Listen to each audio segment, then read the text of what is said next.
I'm going to answer this last question and then I got to jet. Dating someone struggling emotionally and mentally, he can't seem to connect, don't want to think I can fix him, but how long do I stick around? Well, that's a very multi-layered question.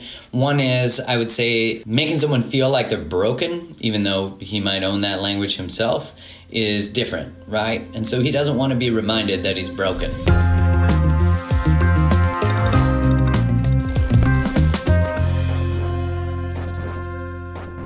Inviting someone to connect to themselves, one, you can inspire it by connecting to yourself, by choosing yourself, by going and doing things that feel connective for you. And how are you not connecting to you to be with him? Because that's not going to be a good model of behavior for him. Second is, you can't fix anybody. That's a bad job for a lot of people, and eventually we'll all learn that. You can't fix people. You can only focus on yourself. And you can fix you, and you can work on your communication. And people can't seem to connect to themselves. I mean, there's so many multifaceted reasons why this can be. But it's a man, so first off, it's not like men are being socialized to connect to their feelings. Secondly, when a man usually has feelings, I talked about this on the live yesterday, that they're sort of dismissed and they're told not to feel them or that their feelings aren't valid.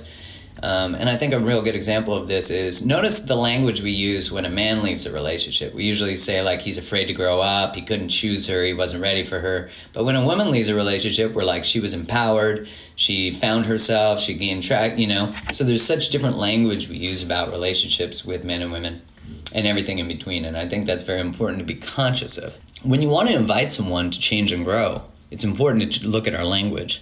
So we could say like, hey, you know what? When we do communication well, we crush it. And I feel so connected to you when we do that. I'm not exactly sure what's behind our amazing communication. And when it happens, I don't even know how to label it. But I'd like to do that more with you. I'd like to build this skill set with you. And that is when you start to see that partnership and relationship, even in the dating stages, the early part, is about us versus the problem, not us versus each other. That's a huge shift in relationship. The need to be right versus the need to be connected. Two totally different things. You know, if I went to my partner Kylie and I said, you really suck at this versus we suck at this, you know, that's a big difference.